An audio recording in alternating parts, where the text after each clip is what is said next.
What's going on, New York Giants fans? Welcome back to another video on the channel. If you guys haven't already, like, comment, and subscribe. Turn on that notification button so you get notified when a live stream pops or video drops. Appreciate y'all. I've been coming out with more recent videos lately. Obviously, the recap of the Philly series and then the Boys in the Big Apple podcast last night. With that being said, we have some positivity to talk about. I'm not going to scratch for content here. We're going to talk about some positive things and some negative things, but this is like a fun topic. A lot of people don't talk about these things. They just try to scratch for content at the end of mandatory mini camps, going into training camps, this, that, and the other thing. Well, I'm not going to do that today. I'm actually going to stick to more of a fun topic to talk about on a negative side and on a positive side, because we're going to reminisce from the 2020 season, wins, losses, that stuff. So how I will break it down is this. I'll have 3 top wins, 3 losses, which were, in my opinion, the worst. And then an honorable mention section where you have 2 wins and 2 losses. All based on my opinion, though, and the energy. And I'll bring up some stats as well, but also my feelings into it as well. This is the first season in my lifetime where I've watched all 16 New York Giants games. Year before, I couldn't do it because I ended up missing the Washington game, the first one. Year before that, I couldn't do it as well. So, obviously, I watched all 16 games, so I have a very good memory of the season in terms of what happened in between weeks. So, let's pull it up right here. Number 1 on the wins list. This has to be number 1. I mean, I was so happy. The Cowboys win, obviously, that's going to be my number 2, hint, hint. But I was so happy with this win. We are tight close with the Philadelphia Eagles in terms of long-term record, all time, I should say. And we choked it, 2 years ago with Pat Shurmur. Went to 85-85, or I think it was actually 83-83. Then we jumped to 85-83, or they did, I should say. We were down 2 games, and then it just took us a year-ish to kind of get back on that wagon a little bit. We had not beat them since 2016 at home, and look what we did now. I guess it's every 4 years kind of thing, right? Guess not. But listen, this is going to be an exciting matchup in the future, but let's talk about this game a little bit. I really think that a lot of people didn't give Daniel Jones the credit he deserved in this game. Now, obviously, coming off a week in Washington with the win, and obviously fuels you before the bye week. And Daniel Jones, he had a pretty nice game once again, but he ain't getting the credit because he didn't throw a touchdown. Meanwhile, there were multiple good throws, one to Golden Tate, one to Sterling Shepard, I believe. Darius Slayton caught basically the game winner because it was a downfield pass, first down from there. And then also Dion Lewis caught a downfield nice ball from Daniel Jones. So he had a couple of nice balls coming out from the game. No dirtiness intended. But with that being said, Daniel Jones, 21 for 28, 244 yards, 91.8 quarterback rating. Actually, quarterback rating, yeah, and then a passer rating of 100.9. Daniel Jones also led the rushing attack with 64 rushes on 9 carries. Wayne Gallman right behind him with 2 touchdowns. Obviously, Daniel Jones got the first touchdown rushing, not passing. That's where people are not giving him the credit. With that being said, this was a clean game on both sides. No turnovers. There were fumbles. I think it was 3 by the Philadelphia Eagles. All of them were recovered by their own team, so the Giants did not get those turnovers. Turnovers on downs, obviously, towards the end of the game. But, however, it was a clean game. Carson Wentz, Daniel Jones keeping it clean. Unlike the first game, which was 1 turnover each side at least. And clean games are very interesting to games to watch, but with this game, this is my number 1 favorite. I really like this game. This is the best game, in my opinion, from the 2020 season because we finally beat a rival not named the Washington football team, and we can shut Eagles fans up for at least the time being.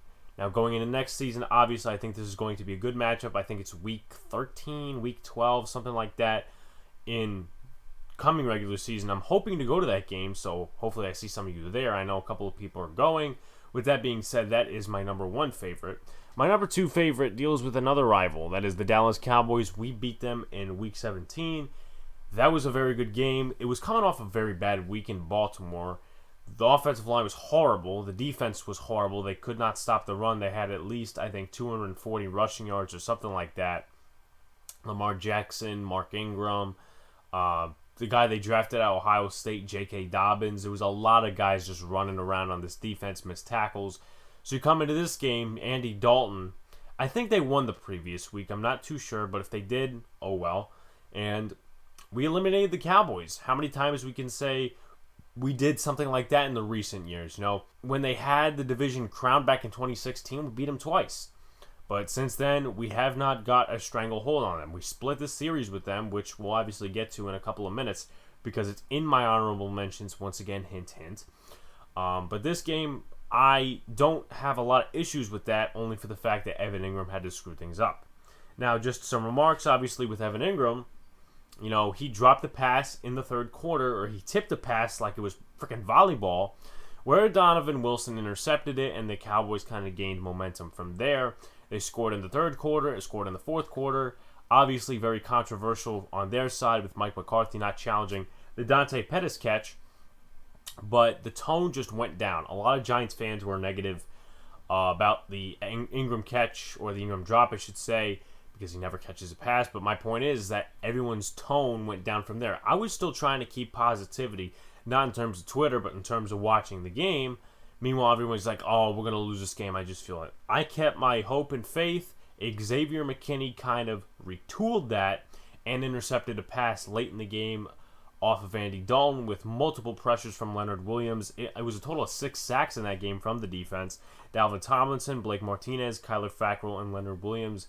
Unfortunately, Williams did not get a Pro Bowl invite nomination, however you want to put it. But once again, it's the Pro Bowl. Evan Ingram made a Pro Bowl. With that being said, some other notes. Julian Love played well that game, something I always have remarked since that game.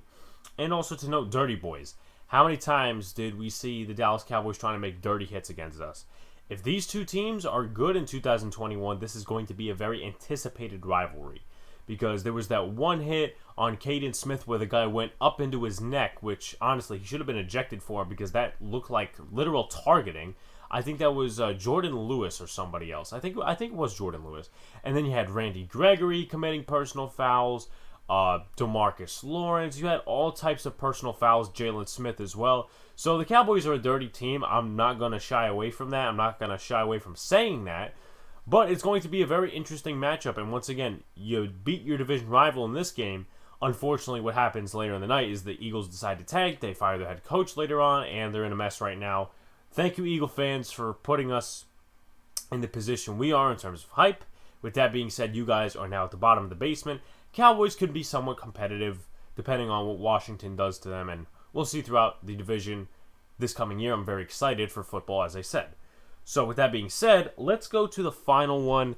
The final favorite win of mine is the Seahawks game. This game was a game that a lot of people didn't think were going to win. You ask Sean, you ask Luca. I predicted an upset. I said, listen, the Giants are going to go ahead and beat the Seahawks with Colt McCoy. My brother said, are you effing crazy? I said, no, they're going to go in, they're going to win. This was the last win before the Cowboys game. We had a 3-game losing streak. It was Cardinals, it was Browns, it was Ravens. All bad games. I just did not enjoy watching any of those games because those games were not even close. You know, you could say, oh, the Rams game, the Cowboys game, this game, that game. Those games were not close. They weren't. It was just bad coaching, I'm going to admit it, bad playing from the players, and a bunch of other things. With this game, the one negative I'll take away from it, despite Evan Ingram, or besides Evan Ingram, you know, the drop and the interception by Quandre Diggs, is just the commentary. You know, Adam Amin and Mark Schlereth, you know, dogging, you know what I mean, Jamal Adams.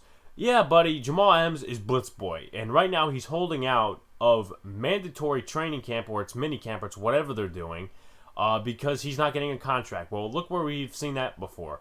So, I don't like giving credit to the Jets, but they won that trade fair and square right now. I mean, Bradley McDougald is not with them anymore, but in terms of first-round picks and all the other stuff, well, they won that trade. And they used that pick to trade up for Elijah Vera Tucker, so in terms of crosstown rivals, good job, Jets. But with that being said, this game had to be my number 3 because obviously we beat a team over 500.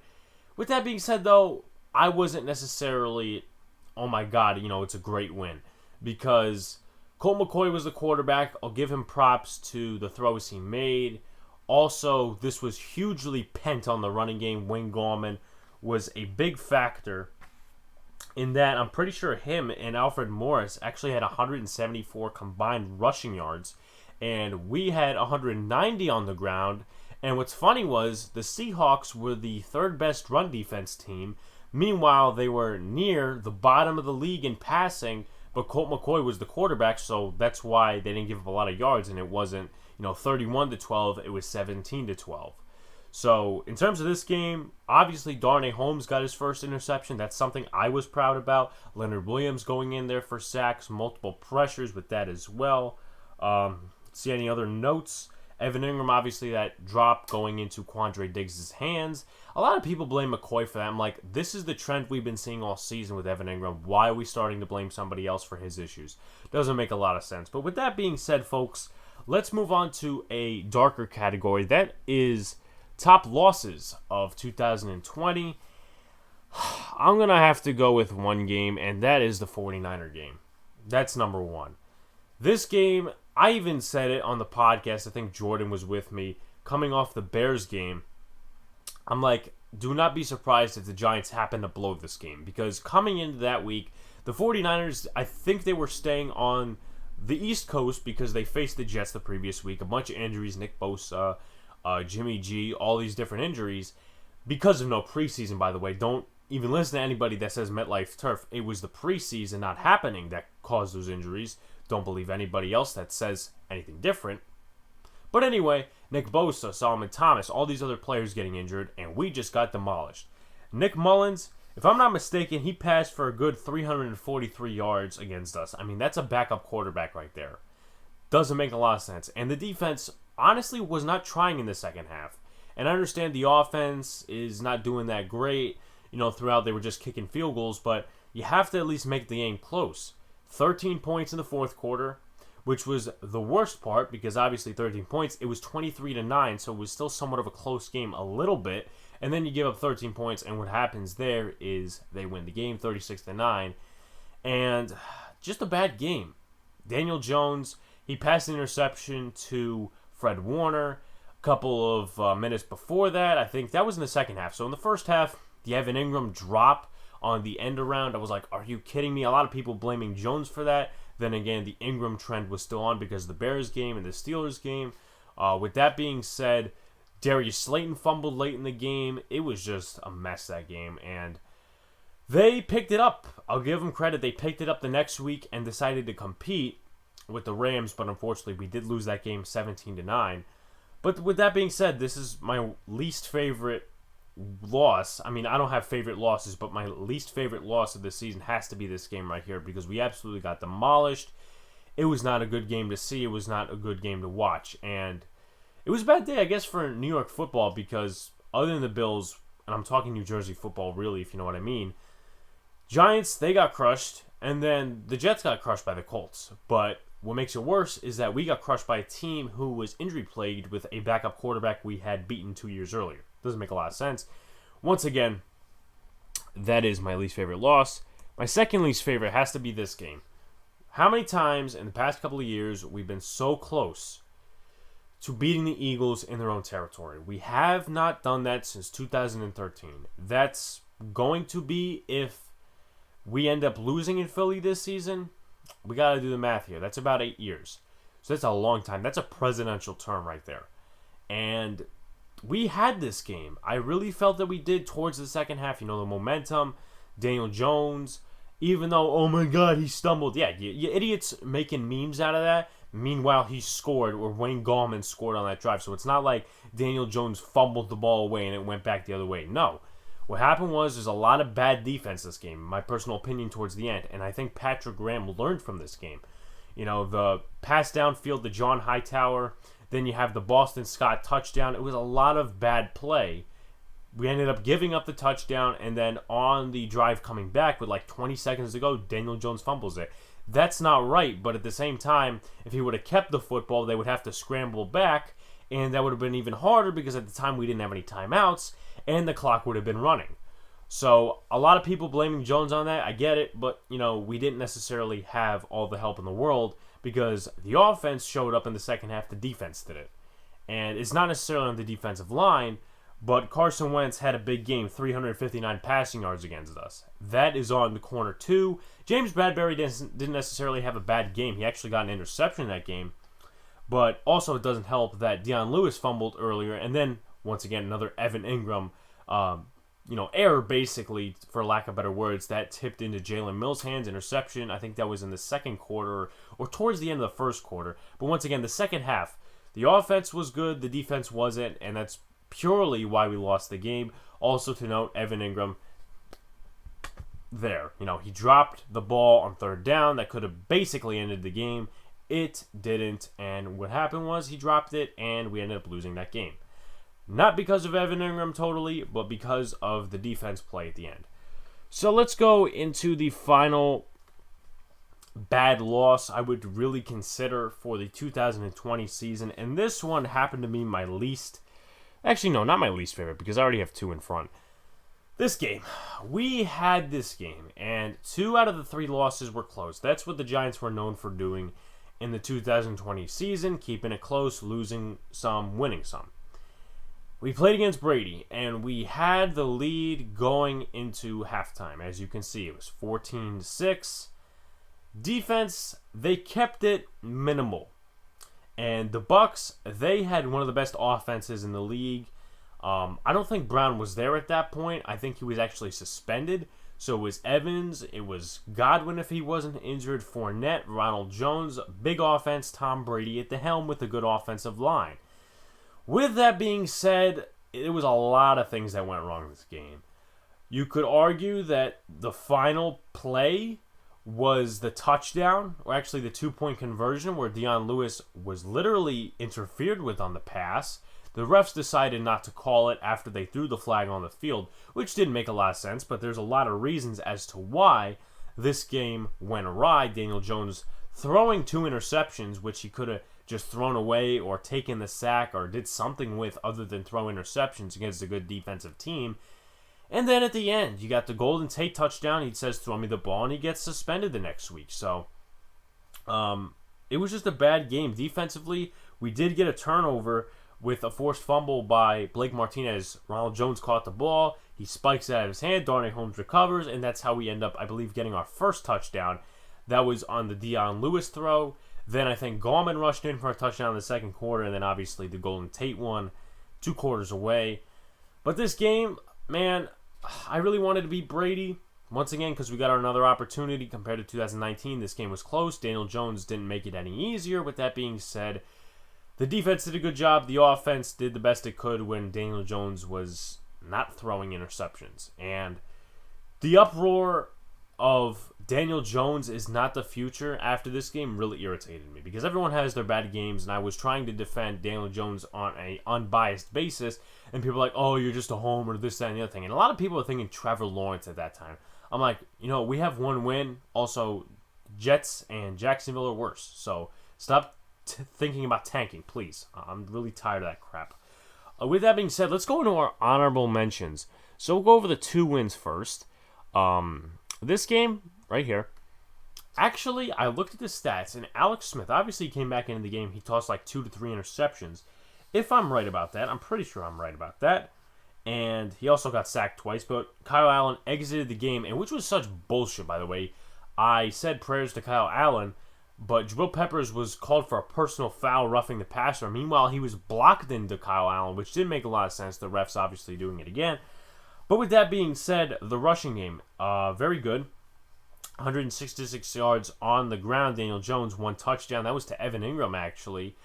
He had a big deep pass to Austin Mack, which would kind of recognize his vertical threat ability if he were to get separation, stuff like that. And a lot of people, obviously, in the previous weeks were saying, oh, Antonio Gibson, he's a good fantasy running back. He's not an actual good running back. He catches passes out of the backfield. Wow, so overrated. With that being said, him and the other running back, J.D. McKissick, they only got 37 yards on 9 carries on the ground, 4.1 yards per carry. But once again, they limited the carries, went through the passing game. And Alex Smith was 24 for 32. I was glad he was back in the game, but he actually passed for more yards than I thought. With that being said, he threw 3 interceptions, 1 to Peppers, 1 to Martinez, and 1 to Logan Ryan towards the end of the game. Defense won this one, and I really got pissed when somebody criticized me for this take. Not because it's criticism, But like a lot of these games this season, meaning in 2020, were heavily dependent on defensive winning.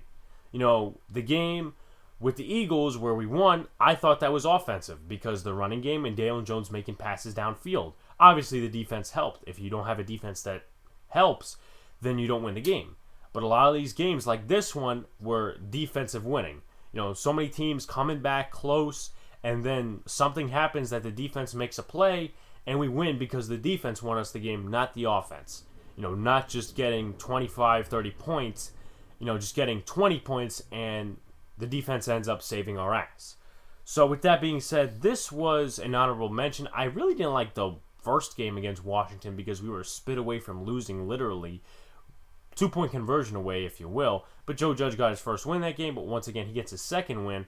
Second win against a football team, second win in his career. So the next game, which is also a win, the final win I'm going to remark on for this video, is the Bengals game. Obviously, the infamous Daniel Jones gets hurt. Evan Ingram, he had a good game other than the fact that he fumbled the ball and Von Bell recovered it, which would have been a good start to the drive. I think there would have been a lot of things that changed if he hadn't fumbled the ball. He actually had like a 129-yard game on like 13 receptions or something like that. He was the lead receiver, though, so he had a good game other than the fumble. The running game was good. A lot of turnovers as well. Logan Ryan forced a ball out of Drew Sample's hands. That was a fumble. Towards the end of the game, the defense saves our ass again. After our special team screws up twice in this game because the touchdown for the Bengals, their first touchdown was on special teams. Brandon Wilson, 107-yard kickoff return or something like that. And then later in the game, Alex Erickson, with barely any time left, well, actually, no, more like a minute left-ish, he returns the ball pretty good. They're on Giants territory, and what happens is that Jabal Sheard sacks Brandon Allen. What happens is Leonard Williams recovers. With that being said, the Giants win this game 19-17. Coming into the next week, we win against the Seahawks. But Colt McCoy finishes out this game. Daniel Jones gets hurt because he was trying to run up the middle. He slid awkwardly, and we all know what happens from there. Nico Lalos got his first interception as a New York Giant. I didn't even know who he was. He was on the practice squad for pretty much a good portion of the year, and then he gets called up to the active roster, makes his first interception in his first game. Happy for him on that aspect.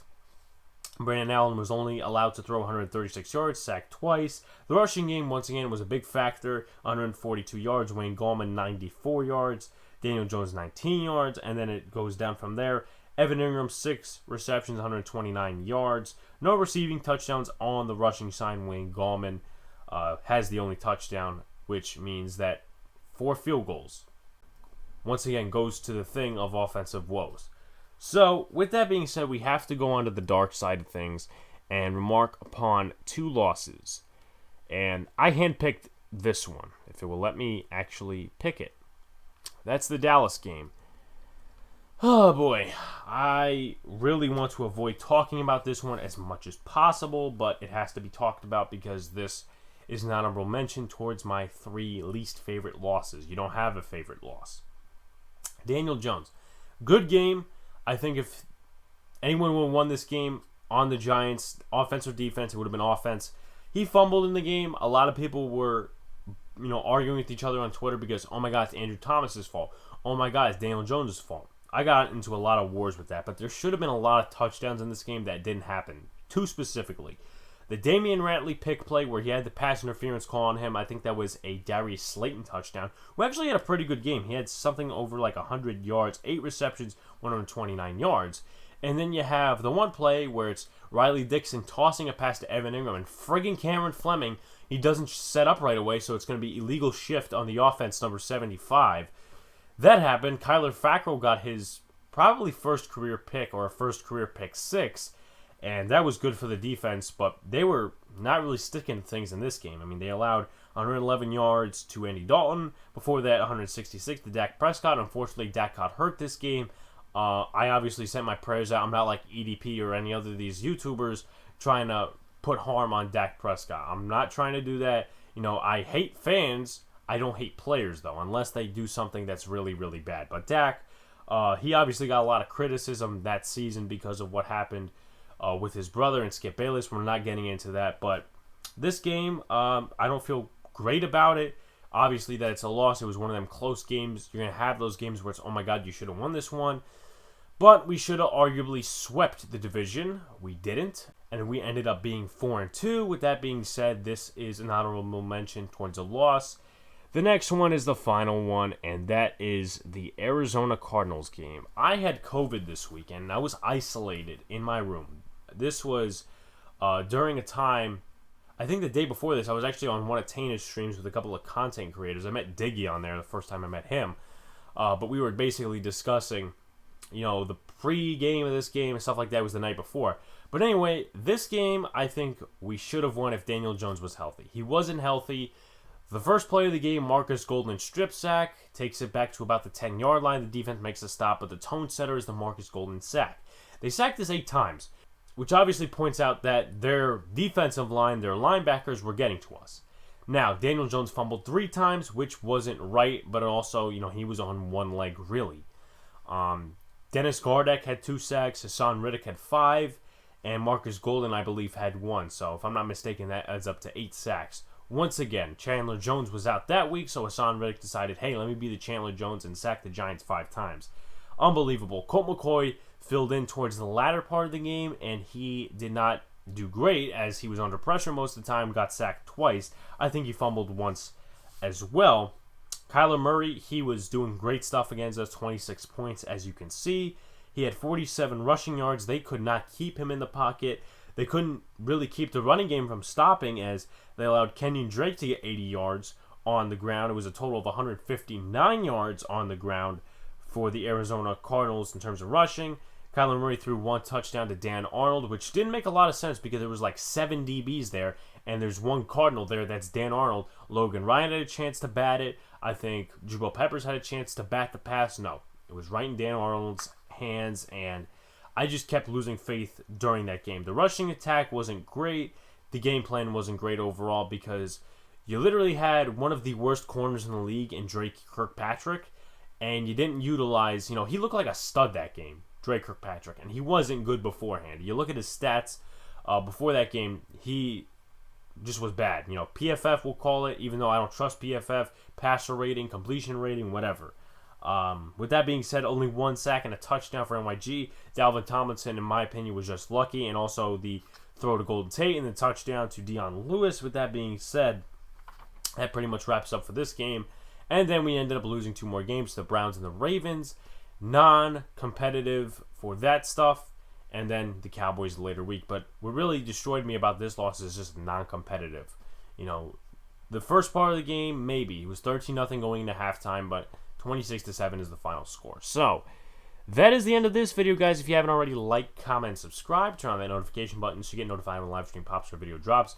I will have more Giants content coming out, whether it's, fun stuff like this or it's something about training camp and roster battles or whatever. I'm not doing a prediction till probably August because I want to actually watch the preseason and how these players play. And also, I'll be coming out with Yankee content during the week, Blue Jay series recap, trade deadline stuff, a lot of good stuff. Obviously, I accept video ideas, so if you guys have any, please comment in the premiere or comment in the below the video, So with that being said, guys, peace out. See you later and stay cool.